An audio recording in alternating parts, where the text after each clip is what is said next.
কি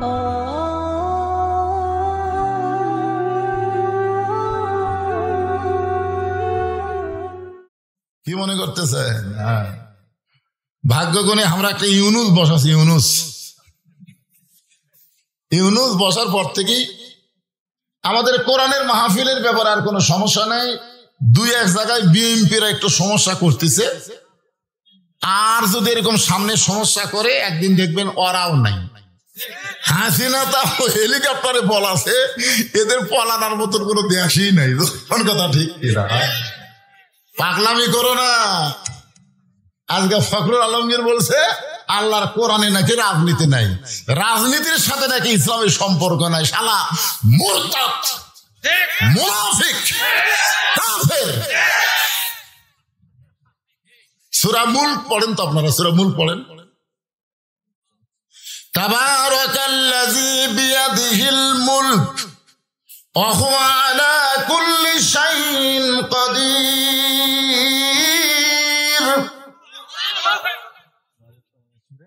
আবার হজ করবার গেলে ওরাই কিন্তু আবার তলবিয়া পড়ে, লব্বাইক আল্লাহুম্মা লব্বাইক লব্বাইক লা শারীকা লাক লব্বাইক ইন্নাল হামদা ওয়ান নি'মাতা লাকাওয়াল। এই লাকাওয়াল মুলক মানে কি? লাকাওয়াল মুলক লা শারীকা লাক। এরাতে হজ করবার দিয়ে ওখানে স্বীকার করে আসলো রাজনীতির মধ্যে, রাজত্বের মধ্যে একমাত্র আল্লাহ ছাড়া অন্য কাউকে স্বীকার করি না। আর তোমরা বলতেছো ইসলামে নাকি রাজনীতি নাই। ইসলামে ফকরা নীতি নাই, ফকরা। আল্লাহর নীতি হলো রাজনীতি, আর মানুষের নীতি হলো ফকরা নীতি। আল্লাহ গানিয়ুন ওয়া আনতুমুল ফুকারা। আল্লাহ হলেন বাদশা, রাজা, আর আমরা হলাম ফকির। জোরে কোন কথা ঠিক কিনা? আমাদের নীতির নাম হলো ফকরা নীতি, আর আল্লাহর নীতি হলো রাজনীতি। হাঁসের মধ্যে যদি রাজহাঁস থাকে, পথের মধ্যে যদি রাজপথ থাকে, তাহলে নীতির মধ্যে রাজনীতি নাই। জোরে কোন আছে না নাই? এই জন্য আমি আপনাদের সামনে ছোট্ট একটা সূরা বর্তমান সময়কে লক্ষ্য রেখে আলোচনা করব। সূরাটার নাম হলো আসর। ধরে বলেন নাম কি? আসর মানে কি? সময়। আসর মানে সময়। এখন বর্তমান সময় বাংলাদেশের জন্য ভালো না খারাপ? খারাপ। ইউনুস নবীরে খাইল মাছেতে গিলিয়া, ফেরেশতা পাঠাইলেন আল্লাহ ইসমে আজম দিয়া। দমে দমে সে হরদম পড়ে সে ইসমে আজম, মাছেরই উদর হইতে বাঁচাইলা প্রাণ। সবাই বলেন আল্লাহু আল্লাহু, তুমি জাল্লে জালালুহু, শেষ করা তো যায় না গে তোমার গুণগান। আলহামদুলিল্লাহ। আল্লাহ সময়ের শপথ করতেছেন। সময় অত্যন্ত গুরুত্বপূর্ণ একটা বিষয়। আব্দুল আলিম বহু বছর আগে একটা গান গাইছে সময় নিয়া। মিশে মায়াই বন্দি থাইকা করলাম কত খেলা, পশ্চিমে তাকায়া দেখো তোমার ডুইবা গেছে বেলা। এক পলকের নাই ভরসা, এক পলকের নাই ভরসা, মিশে সকল আশা। কখন বুঝি দারুণ ঝড়ে ভাঙবে তোমার বাসা। এই বাসা মানে ঘর বাড়ি না। আমেরিকা কিন্তু আগুন দিয়ে জ্বলে ছাই হয়ে যাচ্ছে। আমেরিকা ইসরায়েলকে সহযোগিতা করবি, ফিলিস্তিনের মুসলমান বাচ্চাদের গায়ে তোরা আগুন ধরাবি। এখন মুসলমান বলবি করছে আজান দে, তোর কি ঈশ্বরের খবর কি? গতকাল দেখলাম কতগুলো ভাড়াটিয়া মুসলমানকে বলতেছে আজান দাও ভাই, তো আগুন নিবারে। আমেরিকা পাওয়ার তোদের হাতে নাই, পাওয়ার হলো আমার আল্লাহর হাতে। জোরে কোন কথা ঠিক? ছোট ছোট বাচ্চাদেরকে তোরা হত্যা করতেছিস। কি হচ্ছে রে বাবা?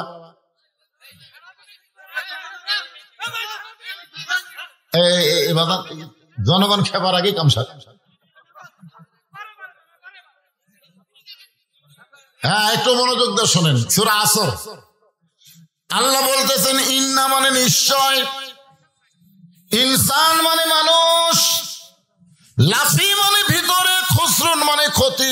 ইন্নাল ইনসান লাফি খুসর, নিশ্চয়ই মানুষগুলো ক্ষতির ভিতরে।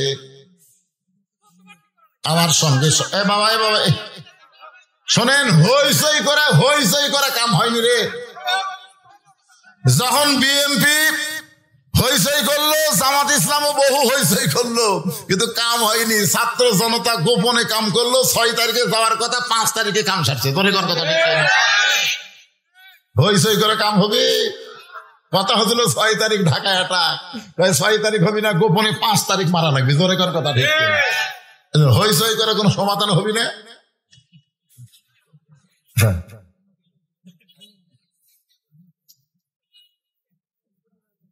ইন্না মানে নিশ্চয়, শাব্দিক অর্থ শোনেন। ইনসান মানে মানুষ, জোরে কর। ইনসান মানে লাফি মানে ভিতরে, খুসরুন মানে ক্ষতি।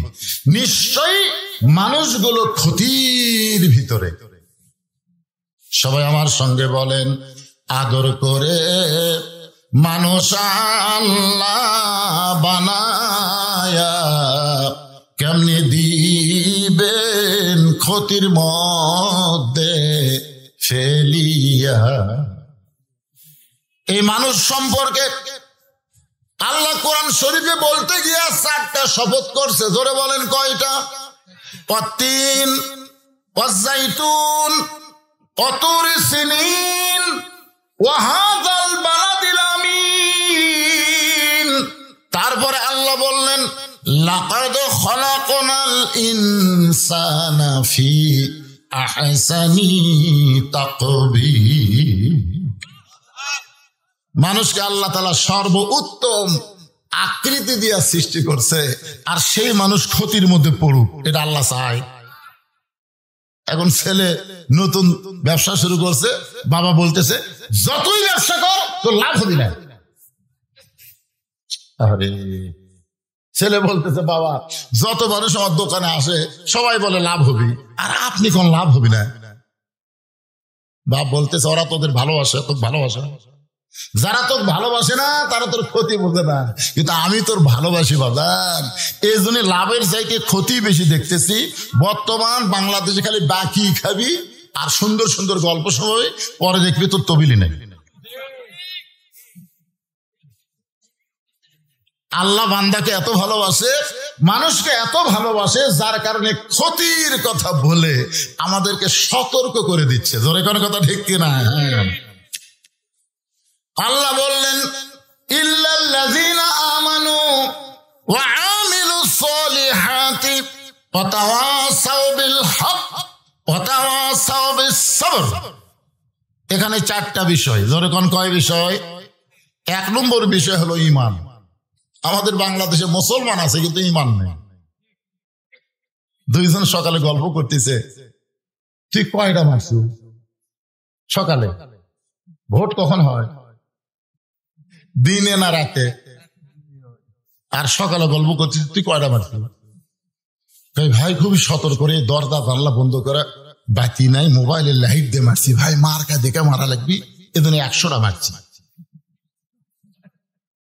বলে কেউ দেখেনি, পাগলা দেখবি কে? দরজা জানলা বন্ধ। আপনার বলেন তো, যে বলতেছে দেখবি কে রে, দরজা জানলা বন্ধ, আর ঈমান আছে? দেখার কে আছে? আর 2 কান্দের 2 ফেরেশতা বলতেছে আল্লাহ ই যে একলা এক বাপের জন্ম হয় 100টা সিল মারল, আর রেজাল্ট কি?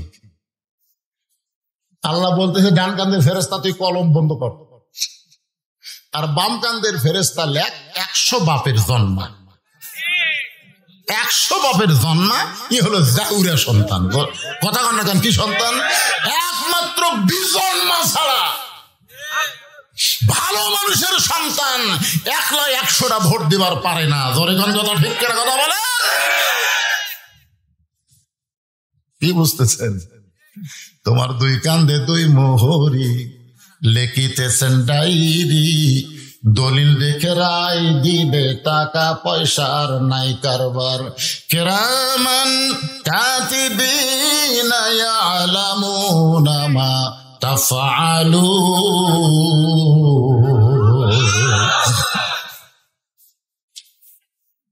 একটু মনোযোগ দিবেন। 1 নম্বর হলো ঈমান। আসরের নামাজ পড়ে জমির ধান দেখতে গেছে, আসরের নামাজ জামাতের সাথে আদায় করা জমির ধান দেখতে গেছে, যার দিকে ওপর জমির পানি চলমল করতেছে, নিচে আর জমির পানি নাই। ওই তখন চারিদিকে তাকাছে, কেউ নাই। আস্তে করে বসে আল কাটা দিয়ে ওই পানি দিয়ে হাত ধোছে, দুই আবার দাঁড়ায় চারিদিকে তাকায় বলে আলহামদুলিল্লাহ, কেউ দেখে। আপনারা বলেন এর নামাজ আছে কিন্তু কি নাই? কথা বলেন কি নাই? আমাদের বাংলাদেশের অধিকাংশ মুসলমানের ঈমান নাই। এই কারণে আল্লাহ বলেছেন ওয়ামিনান নাসি মাইয়াকুলু আমান্না বিল্লাহি ওয়া বিল ইয়াউমিল আখিরি ওয়া মা হুম বিমুমিনিন। এই পিনাকি ভট্টাচার্য আগে হামাকলে একটা রিপোর্ট করছে, দেখছেন? আমি বলেছিলাম যেই দলে তকবীর নাই ওই দল হলো শয়তানের দল। এই কথা বলাতে বিএনপির আমার বগুড়া জেলার তাই সব আমার বলতে গেছে। আপনারা বলেন তো, কোরআনের আয়াত যখন বক্তা তেলাওয়াত করে, এই আয়াতের তেলাওয়াত শুনলে আপনাকে ঈমান বাড়ার কথা কে কইছে? জোরে বলেন, কে বলছে? ইন্নামাল মুমিনুনা আল্লাযীনা ইযা যুকিরাল্লাহু ওয়াজিলাত কুলুবুহুম ওয়া ইযা তুলিয়াত আলাইহিম আয়াতুহু জাদাতুহুম ঈমানা ওয়া আলা রাব্বিহিম ইয়াতাওয়াক্কালুন।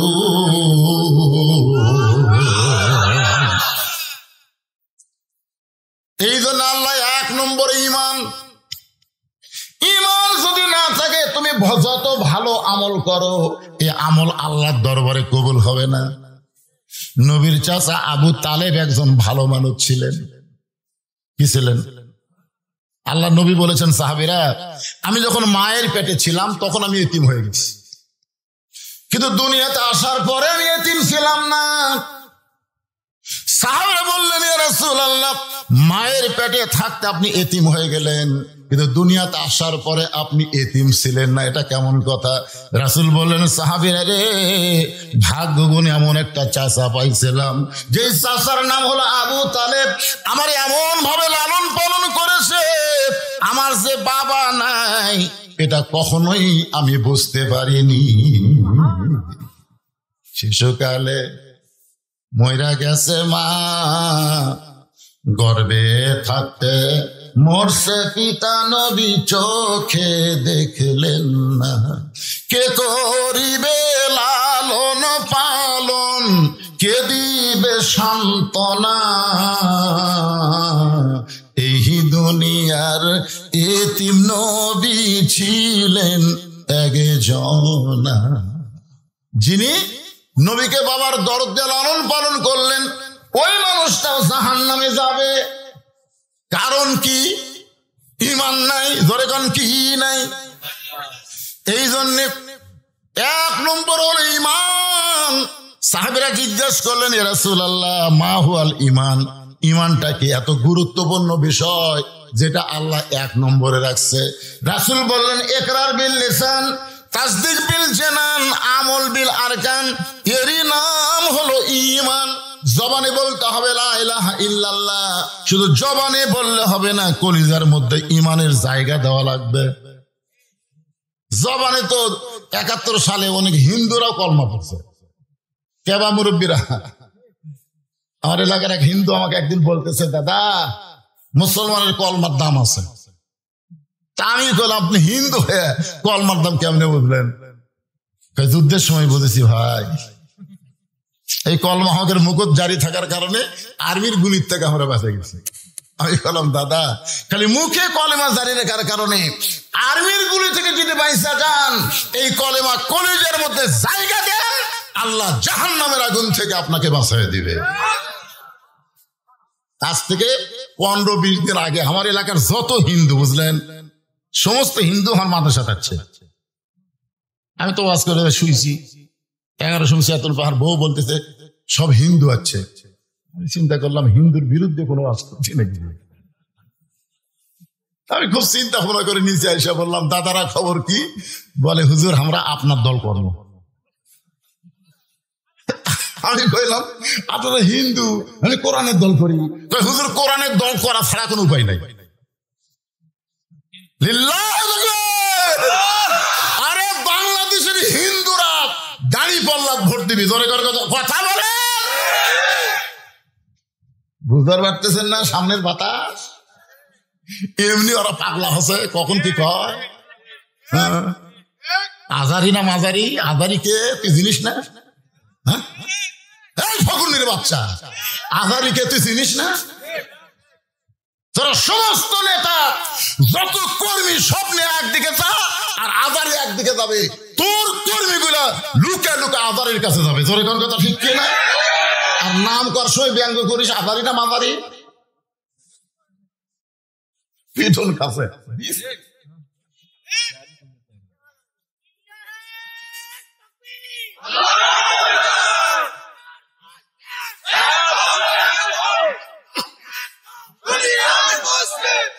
লিল্লাহে তাকবীর। দুনিয়ার মুসলমান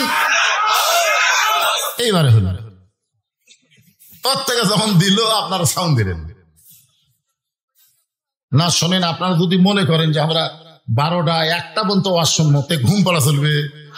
একদিন পর আমার পাশেন চেতন থেকে কথা শোনা লাগবে। আমি আগে অ্যাঙ্গেলে ডোজ দিছি, এখন অ্যাঙ্গেলের দিন শেষ, ডাইরেক্টের বাংলাদেশ। জোরে কোন কথা, আরো অ্যাঙ্গেল।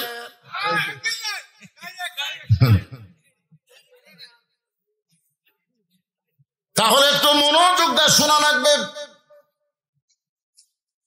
এখানে 1 নম্বর ইমান, ইমানকে ব্যাখ্যা করা হচ্ছে ইকরার বিল লিসান, জবানে বলতে হবে লা ইলাহা ইল্লাল্লাহ। শুধু জবানে বললে হবে না, তাসদিক বিল জানান, ওই ইমানটা কলিজার মধ্যে জায়গা দেওয়া লাগবে। ইমান যখন কলিজার মধ্যে সেট হয়ে যাবে, ওই ব্যক্তির কাছে জীবনের চাইতে ইমানের গুরুত্ব বেশি হবে।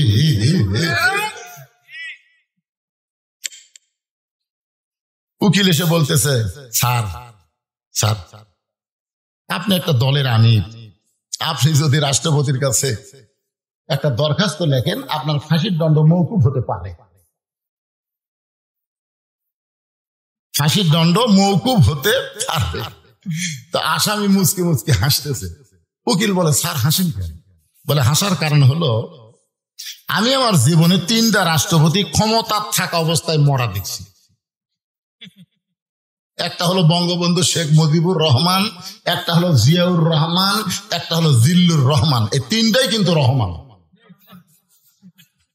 এই 3 জন রাষ্ট্রপতি ক্ষমতা থাকা অবস্থায় মারা গেছে। আল্লাহর বান্দা বলতেছে, নাম হলো মতিউর রহমান নিজামী হুজুর, বলতেছে যারা ক্ষমতা থাকতে নিজেরাই মরে যায়, কোন মুসলমান বাঁচার জন্য তাদের কাছে দরখাস্ত লিখবে না। এই শিক্ষা পাইছে আমরা জাতির পিতার কাছে। জোরে কোন কথা ঠিক কিনা? উকিল বলতেছে, তাহলে আপনার ফাঁসি হবে। মুচকি মুচকি হাসি আর বলে, তুমি বলতে তো ফাঁসি, কিন্তু আমার আল্লাহ বলতেছে আমার মৃত্যুই হবে না।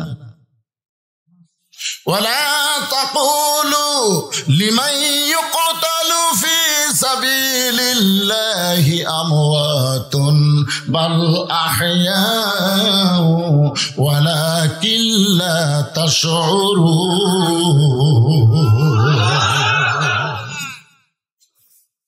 কলিজার মধ্যে যখন ইমান থাকবে, মীর কাসিম আলীর কাছে উকিল বলতেছে, স্যার রাত 12টায় কিন্তু আপনার ফাঁসি হবে। মুচকি মুচকি হাসিয়ার বলে, এখন কয়টা বাজে? বলে 9:30। আলহামদুলিল্লাহ, 2.5 ঘন্টা এখন আছে। উকিল কয়, কে রে, রাত 12টায় ফাঁসি হবি, মাত্র 2.5 ঘন্টা, তাও কে আলহামদুলিল্লাহ। বলতেছে ভাই আমি একটু ঘুম পাড়ি, 2.5 ঘন্টা বসে থেকে কি হই, আমি একটু ঘুম পাড়ি, ঘন্টা 2 পরে আমার ডাক দিও তো। চিন্তা করে দেখেন, যার 12টা ছাজি হবি তাই ঘুম পাড়বি, ঘন্টা 2 পরে আমার ডাক না। উকিল মনে করতে যে ফাঁসির চিন্তা পাগলা হয়ে গেছে। আসলে যারা প্রকৃত কলিজার মধ্যে ইমানের জায়গা দিছে তারা ফাঁসির চিন্তা করে না, মরার চিন্তা করে না, তারা চিন্তা করে ইমানটা যেন রক্ষা হয়। ধরে কার কথা ঠিক না? উকিল চলে গেল, 2 ঘন্টা পরে এসে দেখে ফাঁসির কন্ডেম সেলের মধ্যে মীর কাসিম আলী নাক ডাইকা ডাইকা ঘুম পাড়তেছে।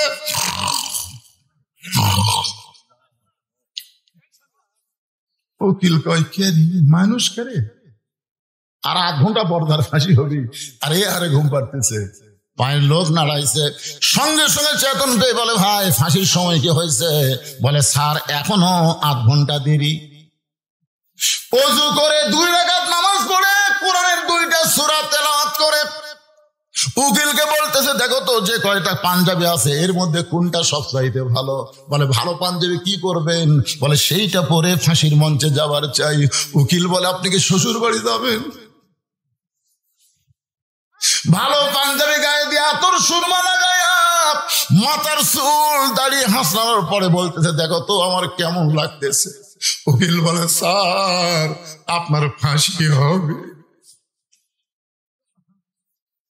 আপনার ফাঁসি হবে। বলে তুমি বলতে তো ফাঁসি, কিন্তু ঘুমের মধ্যে গিয়ে আমি দেখতে পাইছি ফাঁসির মাধ্যমে আল্লাহ তাআলা আমার 8টা জান্নাতের দরজা খুলে দিবে। তাসদিক বিল জানান, কলিজার মধ্যে যখন ঈমান ঢুকবে ওই মানুষের কাছে জীবনের চাইতে ঈমানের গুরুত্ব বেশি হবে। তুমি যতই চেষ্টা করো তুমি তোমার ঈমান বাঁচাবার পারবা না, তুমি তোমার জীবন বাঁচাবার পারবা না। তবে একটু চেষ্টা করো, আল্লাহ তোমার ঈমান বাঁচাইয়া দিবে।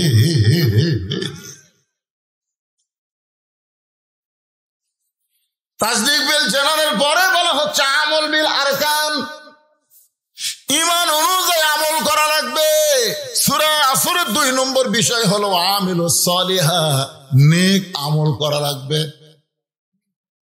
আপনাদের কাছে আমার প্রশ্ন হলো ঈমানকে রক্ষা করতে গেলে পৃথিবীতে যত আমল মুসলমানের আছে তার মধ্যে 1 নম্বর আমলের নাম কি? ঈমানকে রক্ষা করবার গেলে যত আমল আছে তার মধ্যে 1 নম্বরের নাম কি? কোন হাদিসে নাই যে রোজা না করলে বেঈমান হবে, হজ না করলে বেঈমান হবে, যাকাত না দিলে বেঈমান হবে, এটা কোনো হাদিসে নাই। কিন্তু বহু হাদিসে বলা হয়েছে লা সালাতা লা ঈমানা, যার নামাজ নাই তার ঈমান নাই। লা সালাতা লা দীনা, যার নামাজ নাই তার কোনো ধর্মই নেই। বাইনাল আবদি ওয়াল কুফরি তারকুস সালাত, বান্দার কাফেরের মধ্যে পৃথক করার জিনিসটার নামই হলো নামাজ। মান তারাকা সালাত মুতাম্মিদান ফাকাত কাফারা, ইচ্ছা করে একটা ওয়াক্ত নামাজ বাদ দিল আল্লাহর সঙ্গে কুফরি করল। আপনারা বলেন তো বাংলাদেশে আমি 42 বছর ধরে ওয়াজ করতেছি, এই নামাজের ওয়াজ, আরো কত আলেম এই নামাজের ওয়াজ করলো, কিন্তু এখন পর্যন্ত মানুষ তো নামাজ ধরলো না। নবুয়তের 10ম বছরে নবীকে আল্লাহ 5 ওয়াক্ত নামাজ দিল। এরপরও নবী মক্কা ছিল 3 বছর। মক্কা 3 বছরে নবী বললেন আল্লাহ আপনি যেখানে নামাজের কথা বলেছেন কোরআনের শুরুতেই আল্লাহ বলেছে আল্লাযীনা ইউমিনুনা বিল গায়বি ওয়া ইউকিমুনাস সালাত। এই শুরু হলো এখান থেকে। আরো 81 বার আল্লাহ কোরআনে বলেছে নামাজ কায়েম করো। তা আমি তো নামাজ পাইলাম নবুয়তের 10ম বছরে, এখন 13 বছর চলতেছে। এই 3 বছরে গোপনে গোপনে আমরা নামাজ পড়লাম, কিন্তু নামাজ তো কায়েম করা যাচ্ছে না। আল্লাহ বলতে হাবিব মক্কাতে নামাজ কায়েম করা কঠিন, কারণ মক্কার ইমাম হলেন আপনি আর নেতা হলো আবু জেহেল। যেটি ভালো মানুষ ইমাম হবে, খারাপ মানুষ নেতা হবে, সেখানে নামাজ কায়েম হবে না। আজকে আমাদের বাংলাদেশের মসজিদের ইমামগুলো সব ভালো, কিন্তু সমাজের নেতাগুলো সব শালা খারাপ। কথা বলেন ঠিক কিনা? যার কারণে নামাজ মাঝে মধ্যে পড়তেছে কিন্তু নামাজ কায়েম হচ্ছে না। তো রাসূল বললেন, তাহলে আপনি যে 82 বার নামাজ কায়েমের কথা বললেন, নামাজ কায়েম কবে হবে? আল্লাহ বললেন, আপনাকে হিজরত করে মদিনা যাওয়া লাগবে, যেখানে আপনি ইমাম হবেন, আপনি নেতা হবেন।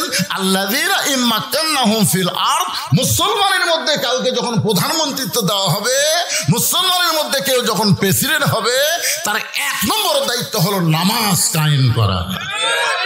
এখন আপনারা বলেন তো, আগামীতে কোন দল ক্ষমতায় গেলে নামাজ কায়েমের আন্দোলন করবে?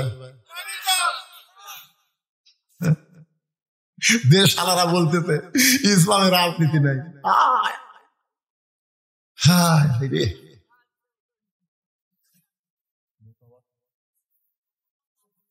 আরে কোন খোর খালি বসে থাকে, এখনকার অ্যাঙ্গেলে মার দেওয়া লাগবে। একটু মনোযোগ দিয়ে শুনবেন। পুরুষ মানুষের জন্য 1 নম্বর হলো নামাজ। নামাজ যদি না আদায় করেন, আপনার কোন আমল আল্লাহর কাছে কবুল হবে না। কারণ নামাজ না থাকলে তার ঈমানই থাকে না। ধরে কোন কি থাকে না? 5 ওয়াক্ত। জয়ের গুণ কয় ওয়াক্ত? 5 ওয়াক্ত। এই লাইলাতুল মেরাজে আল্লাহ তার নবীকে 5 ওয়াক্ত নামাজ দিয়েছেন। সূর্য উদয়ের আগে 2 রাকাত ফরজ, সূর্য যখন পশ্চিম দিকে হেলে যাবে তখন 4 রাকাত ফরজ, সূর্যের পাওয়ার যখন কমে যাবে তখন 4 রাকাত ফরজ, সূর্য অস্ত যাওয়ার সাথে সাথে 3 রাকাত ফরজ, রাতের অন্ধকার যখন গাঢ় হবে এমন সময় 4 রাকাত। এই সর্বসাকুল্যে 17 রাকাত নামাজ আদায় করা লাগবে। বাড়ি বাড়ি না মসজিদে? বাপ পড়বে বেটা। অনেক স্বামী জোর নামাজ পড়ে এসে বউ তার সামনে ভাত দিচ্ছে, ওই দোয়া পড়তেছে, আল্লাহুম্মা বারিক লানা ফিমা রাযাকতানা ওয়া কিনা আযাবান্নার। দোয়া পড়া ভাত খাচ্ছে। দোয়া পড়ার আগে বউকে বলা লাগবে, তুমি তো আমারে খাবার দিলে, তুমি কি নামাজ পড়ছ?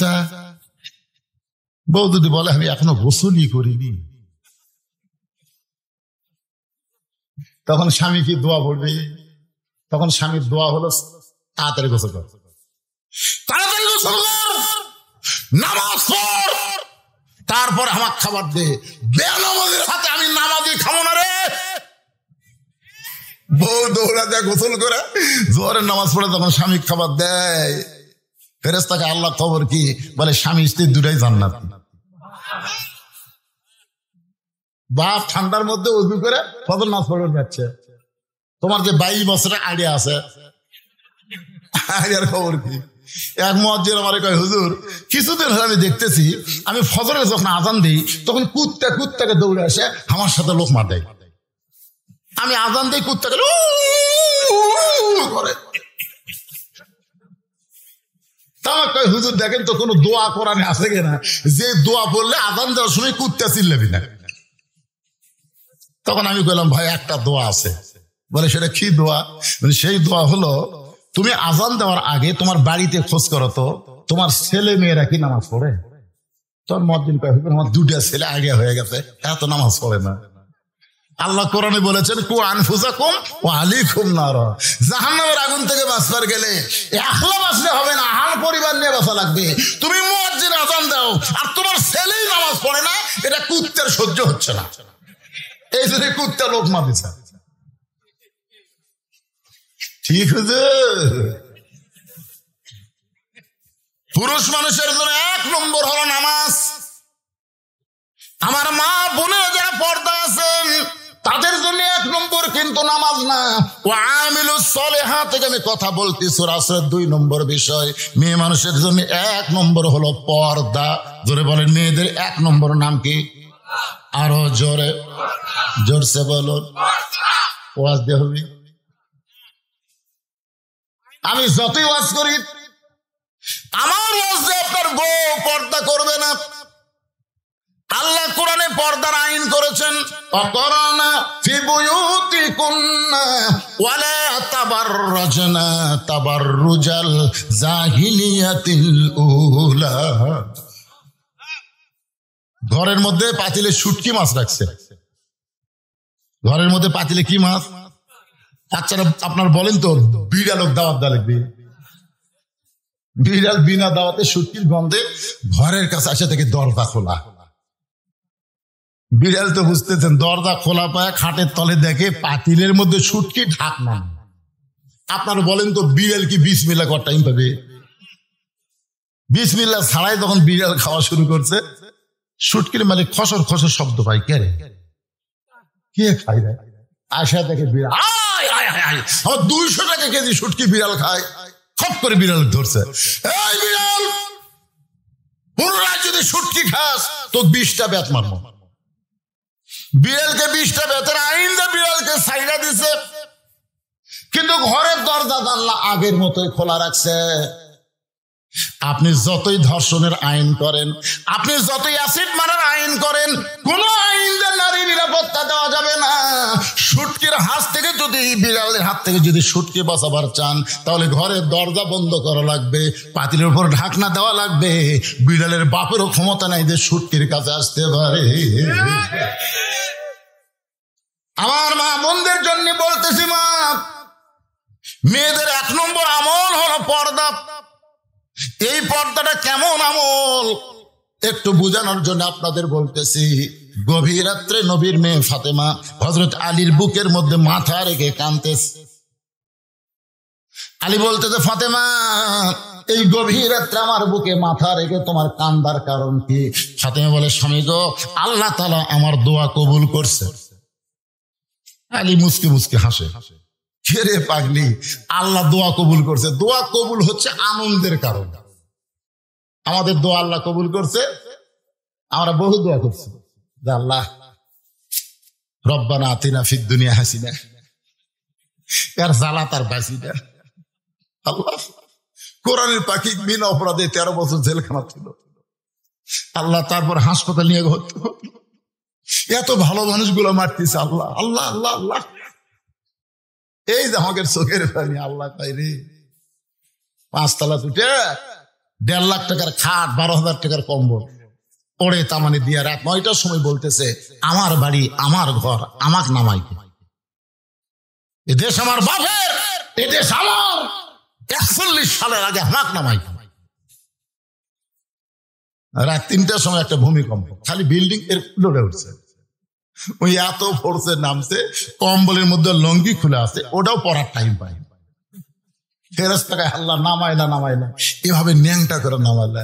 আপনার বলেন তো, গোটা পৃথিবীর মধ্যে হাসিনা যেভাবে নামিছে, এভাবে কেউ নামছে? এই নামার নাম হলো ন্যাংটা হয়ে নামা। বলে কোন কি হয়ে নামা? হাসিনা তখন আর বুনকলে পলাচ্ছে, সেটা একটা ভিডিও কিন্তু আছে, দেখছেন আপনারা? হাসিনা এরকম যাচ্ছে সামনে, আর রেহানা যাচ্ছে পিছনে পিছনে। হাসিনা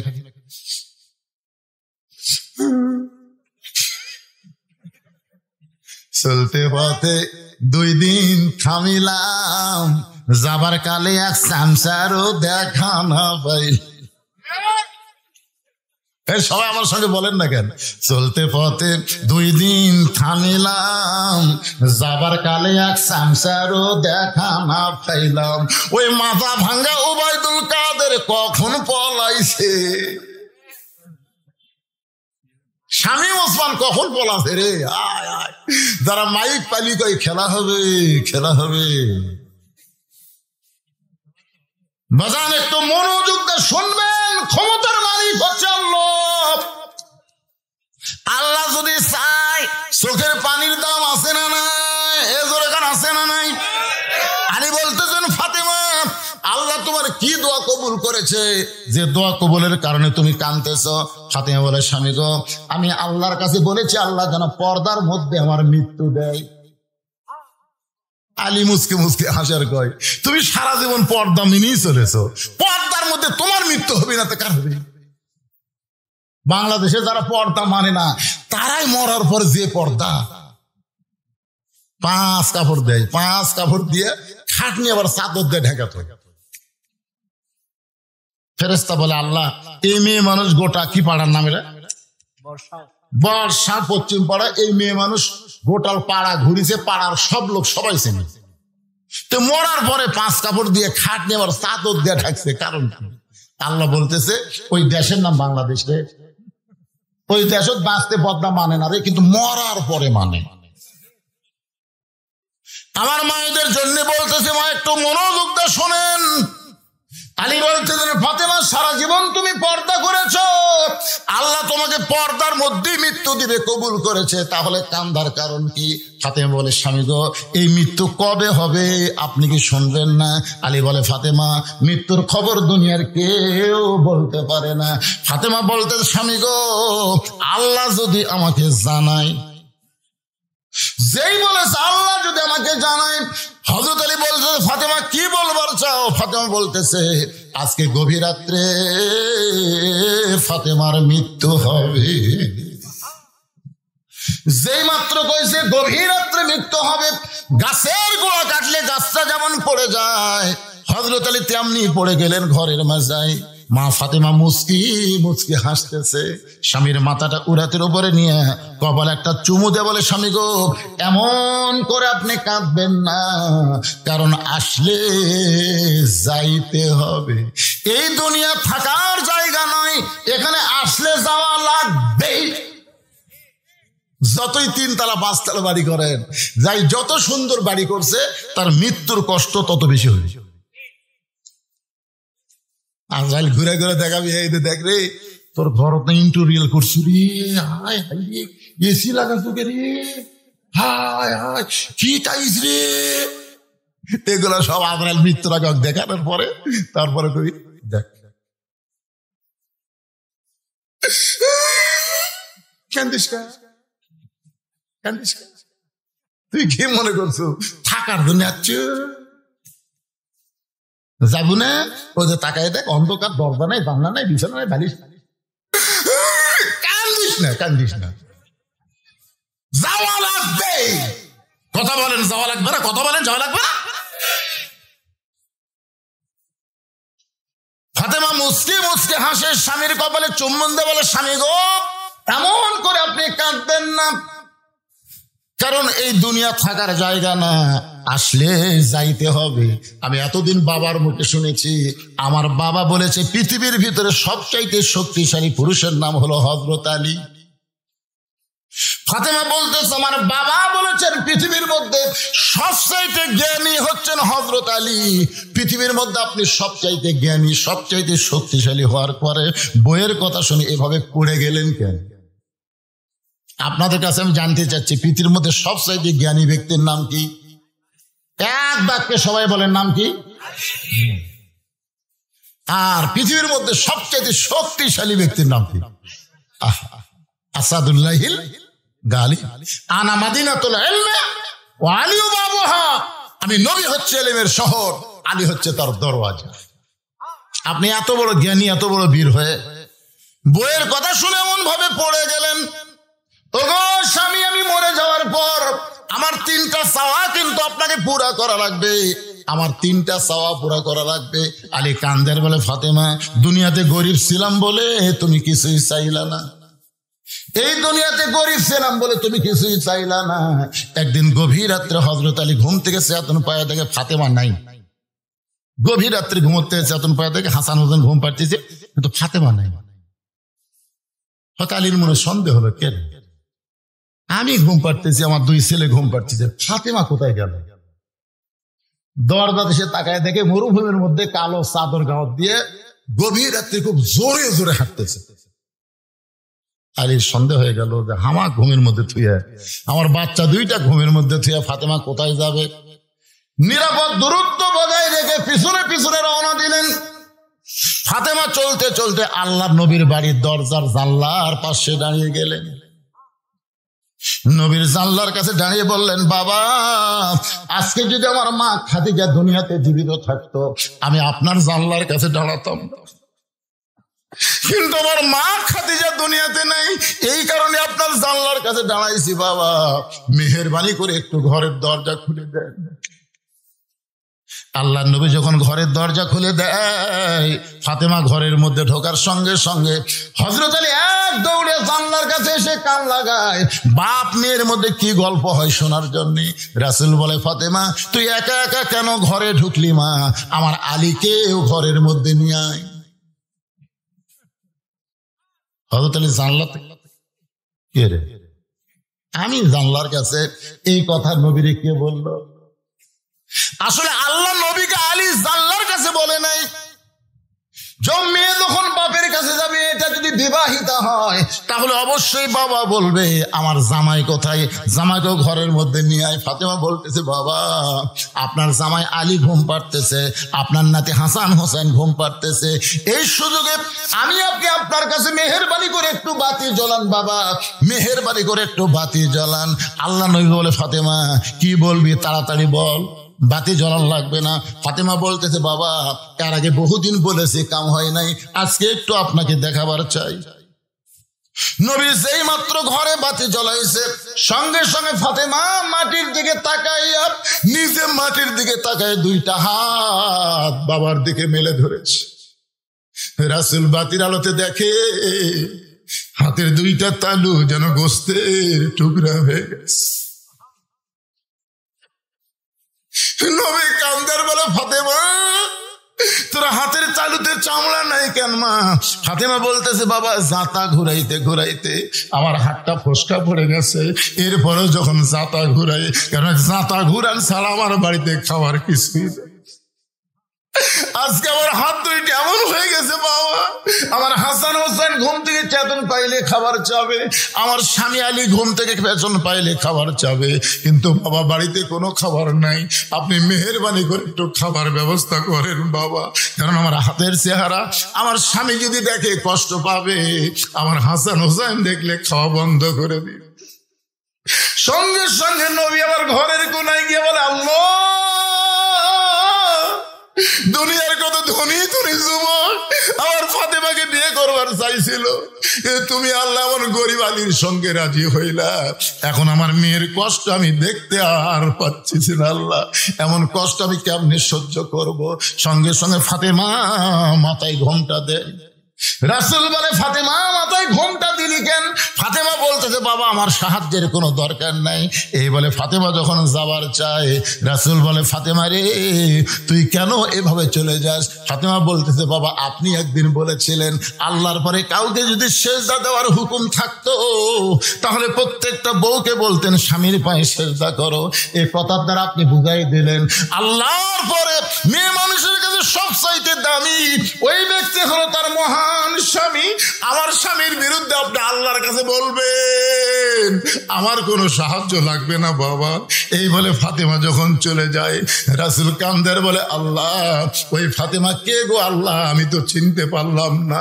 আল্লাহ বলে নবী গো আপনার ফাতেমা শুধু ফাতেমা নয়, আপনার ফাতেমা হলো সাইয়্যিদাতুন নিসাই আহলিল জান্নাহ ফাতেমা তু জোহরা। আলী কান্দার বলে ফাতেমা দুনিয়ার জীবনে গরিব ছিলাম বলে তুমি কিছুই চাইলা না, আজকে মৃত্যুবরণ করার রাতে তুমি আমার কাছে কি চাইবা ফাতেমা?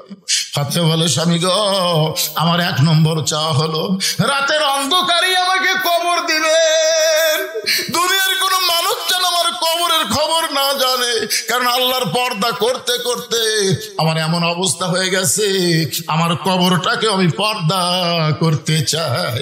আমার দুই নম্বর চাওয়া হলো আমার কোনো জানাজার ব্যবস্থা করবেন না, আমার কোনো জানাজার ব্যবস্থা করবেন না, কারণ আমি যতটুকু আমল করে বুঝতে পেরেছি দুনিয়ার সব মানুষ যদি বলে ফাতেমা ভালো আর আপনি যদি বলেন আমার ফাতেমা ভালো না, এই দুনিয়ার সব মানুষের ভালো বলা দিয়ে ফাতেমার কোনো লাভ হবে না।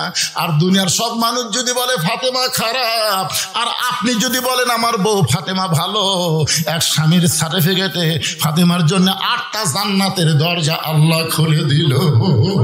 তাহলে আমি একজন নারী, আমার জানাজার কোনো দরকার নাই, শুধু আপনি নিজে দোয়া করে ওই জান্নাতুল বাকির পূর্ব কোণায় সবুজ রঙের একটা বাতি জ্বলবে, ওই বাতি বরাবর ফাতেমাকে আপনি দাফন করবেন। আমার কবর খুঁড়তে যদি আপনার কষ্ট হয় তাহলে আপনার একান্ত বন্ধু কেউ যদি থাকে দুনিয়ায় তার একটু বলে দিবেন সে যেন গোপনে ফাতেমার কবরটা খনন করে দেয়। হযরত আলী গভীর রাত্রে আবু যর গিফারির জানলার কাছে ছোট বাচ্চার মতন ফোঁপায় ফোঁপায় কাঁদতেছে। আবু যর গিফারি দরজা খুলে বলে, আলী ভাই, জীবনে বহু যুদ্ধ তোমার সঙ্গে করলাম, কোন যুদ্ধে তোমাকে পরাজিত হয়ে আমি কাঁদতে দেখি নাই। আজকে তোমার জীবনে এমন কি যুদ্ধ শুরু হলো?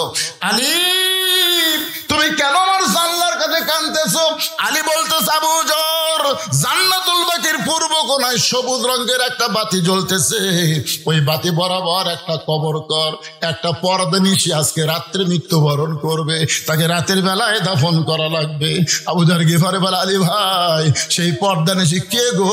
তার নাম কি তোমার মুখস্থ নাই? আলী বলতেছে, কেমনে বলবো, কেমনে বলবো? 6 মাস আগে আল্লাহর নবী দুনিয়া থেকে বিদায় নেওয়ার পর আমার হাসান হোসেন পাগল হয়ে গেছে। যেখানেই সাহাবী পায় সেখানে জিজ্ঞাসা করে, আমার নানাকে তোমরা কোথায় লুকায় রাখছো? মাত্র 6 মাস আগে আমার 2টা সন্তান নানা হারাইছে। আজকে গভীর রাত্রে ওদের মা ওদেরকে ফাঁকি দিয়ে বিদায় নিয়ে চলে যাবে। আবু যর গিফারি বলে, আলী রে, তুমি তোমার হাসান হোসেনকে কেমনে সামাল দিবা? আলী বলতেছে, হাসান হোসেনের কথা পরে চিন্তা কর, আগে যা একটা কবর কর। আবু যর গিফারি কোদাল নিয়ে ওই জান্নাতুল বাকির পূর্ব কোণায় গিয়ে দেখে সবুজ রঙের একটা বাতি জ্বলতেছে, যেই বাতির কোনো তার নাই, বাতির কোনো সুইচ নাই। বিনা তারে বিনা সুইচ আমার আল্লাহ তাআলা অটোমেটিক জ্বলায়া দিছে। আবু যর গিফারি বাতির নিচে লক্ষ্য করে দেখে বাতির আলোকার গোলাকার হয়নি, বাতির আলো কবরের মতন চারকোনা। ওই আলোর মধ্যে কোদাল দিয়ে কবর খুঁড়তেছে, খুঁড়তে খুঁড়তে এক সময় বলে, কবর, তুই কি জানিস রে কবর, এই গভীর রাত্রে কবর খুঁড়তেছি, তোর মধ্যে কাকে দাফন করা হবে? এ কবর, খবরদার বেয়াদবি করবি না। আল্লাহ নবীর মেয়ে হওয়ার পরেও নবী তাকে মায়ের সম্মান দিয়েছে, সেই ফাতেমাকে আজকে রাত্রেবেলা দাফন করা হবে। কোদাল দিয়ে কবর খুঁড়তে খুঁড়তে এক সময় বলে, কবর রে, খবরদার বেয়াদবি করিস না, তোর মধ্যে এমন একজন মাকে রাখা হবে যার 2টা সন্তান জান্নাতি যুবকদের সর্দার হবে। কবর, খবরদার বেয়াদবি করতে পারবি না। কোদাল দিয়ে কবর খুঁড়তে খুঁড়তে আবু যর গিফারি বলে, কবর, তোর মধ্যে আজকে এমন একজন বিবিকে রাখা হবে যার স্বামী হলো আসাদুল্লাহিল গালিব, খবরদার কবর বেয়াদবি করিস না। এই বলে আবার যখন কোদাল মারতে চাই, এমন সময় কবরের ভিতর থেকে একটা আওয়াজ আসতেছে। এই আওয়াজ কিন্তু নবীর মেয়ে ফাতেমার জন্য না, এই আওয়াজ হলো আমাদের সকলের জন্য, যারা আমরা কবরে যাব। ধরে কোন ঠিক কিনা? কবরের মধ্য থেকে আওয়াজ আসতেছে, কার মেয়ে, কার মা, কার বিবেকটা কবর দেখবে না? আমল যদি ভালো হয় কবর জান্নাতের বাগান হয়ে যাবে, আর আমল যদি খারাপ হয় কবর জাহান্নামের গর্ত হয়ে যাবে। এদিন আমার সঙ্গে সকলে একটু গুনগুন করে পড়েন, কিন্তু যেদিন ডাক পড়িবে, সবাই বলেন, কিন্তু যেদিন ডাক পড়িবে কবর মাঝে যাইতে, জোগাড় কিছু করছো বন্ধু তার মাঝে বিছাইতে। আপনারা বলেন তো কবে ডাক পড়বে? কথা বলেন ভাই, কবে রে? তো যে মশান নিয়ে চলতেছেন, যে মশান নিয়ে আপনারা হাঁটতেছেন, আর এখনকার ছেলেদেরকে দেখে মনে হচ্ছে না এরা কোন সময়ের মানুষ। আল্লাহ সময়ের শপথ করেছেন। ছোট্ট একটা বাচ্চা আমার কাছে নিয়ে এসে, হুজুর খালি কান্দে, দোয়া করেন হুজুর। আমি সূরা ফাতিহা 3 বার পড়ে ফু দিলাম, কারণ সূরা ফাতিহার একটা নাম হলো সূরাতুশ শিফা। কি দোয়া করলেন হুজুর? ফু দেওয়ার পর আরো কান্না বেড়ে। আমি একটা পানি পড়া দিলাম, আয়াতুল কুরসি পড়ে, যদি কোনো নজর টজর থাকে তো পানি পড়া দিলাম, বললাম 3 বার খাওয়াও। কয়েকদিন পরে সেটা, হুজুর দোয়া বর্তমান সময়ে দোয়া দরুদের খাওয়া নেই। আমি বললাম, বারে কি হলো রে, দোয়া দরুদ দিয়ে কাম হচ্ছে না। কয়েক মাস পরে বললাম, মা তোমার ছেলের খবর কি? কার কান্দে না হুজুর? কোন দোয়ায় কাম হলো? দোয়া কে লাগবে? ওর বাবাকে মোবাইল কিনে দিয়েছে, যখনই কান্দে চালু করে দেয়। আপনি শুনলে আশ্চর্য হবেন, হুজুর আমার ছেলে মোবাইল ছাড়া ভাত খায় না। কি সময় রে! আল্লাহ এমনি সময় শপথ করছে। এখনকার অধিকাংশ ছেলেরা মোবাইল হাতে পাইছে, কথা কন না কেন? পায় নাই? স্বয়ং জিবরাইল এসেও যদি ওয়াজ করে, ওয়াজ দিয়ে এদেরকে ভালো করা যাবে না। এদেরকে ভালো করতে গেলে অনুনাজ্জিলু মিনাল কোরআনি মা হুয়া শিফাউ ওয়া রাহমাতুল লিল মুমিনিন। আমার সঙ্গে স্লোগান দেওয়া লাগবে। আমি যেই বলবো সব সমস্যার, এর মধ্যে আমার মোটর সাইকেল, এটা কোন জমিদার ঢুকতে পারে? জায়গা হচ্ছে না আমার মোটর সাইকেল। কি স্লোগান দিবেন? গলা খাকারে দেন। আমি যেই বলবো সব সমস্যার সমাধান, আপনার বলবেন দিতে পারে আল কোরআন। সব সমস্যার সমাধান আল কোরআনের আলো। মাশাআল্লাহ, দেখা ভালো রে, দেখা ভালো। আমি গতকাল পাবনা ওয়াজ করলাম দুটো, দিনে একটা রাতে একটা। আমি যেই বলছি আল কোরআনের আলোকে ঘরে ঘরে যান না, এটি কাম হয়ে যাবে। কলজা ভরে গেল রে। আমরা মমতাদের মতো গায়িকা, আমরা ফাটা কেষ্টের মতন বাইকা কাঁধে। আমরা কোন দুর্নীতিবাজ, কোন মতারু, কোন গাজারু, কোন চরিত্রহীনকে আর সংসদে পাঠাবার চাই না। আমরা ভালো মানুষকে পাঠাবো, আল্লাহর কোরআন বুকে নিয়ে সংসদে ঢুকবে। দরকার কথা ঠিক না? আল্লামা সাঈদ হুজুর দেখেননি, আদালতে হাজির হচ্ছে, তাও কোরআন শরীফ, কোরআনের পাখি। আল্লামা সাঈদী তুমি মরনি, শহীদ হয়েছ আমরা এটাই জানি। সবাই একটু জবান খুলে দিবেন। যে বলবো আল কোরআনের আলো, আপনার একে সেটা বলবেন সংসদে যাবো। বলতে পারবেন না ভাইজান? আল কোরআনের আলো, কোরআন হাদিস যেখানে, দুনিয়ার মুসলমান লিল্লাহে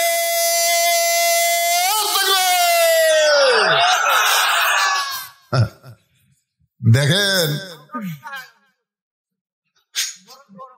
গরম হলো, এর উল্টে করছে। আমি তো আপনাকে চেহারা দেখে, ঘড়ির দিকে তাকে দেখি রাত 11:30, আর আপনাকে চেহারা দেখে মোবারক দেখে দেখতেছি কেমন রাত 8টা বাজতেছে। সালাম ফজর বলতো ভাই যাবি না? সেটা না, প্রথম আদায় করবার বলে মানে ভুলে গেছে, আমার কথা ভুলে গেছে। আসলে আমি এই টাইমে আদায় করবার চাইছিলাম, এই টাইমে যে কবরে, কিন্তু যেদিন ডাক পড়িবে কবরের মাঝে যাইতে জোগাড় কিছু করছে বন্ধু, তার মাঝে বিছাইতে।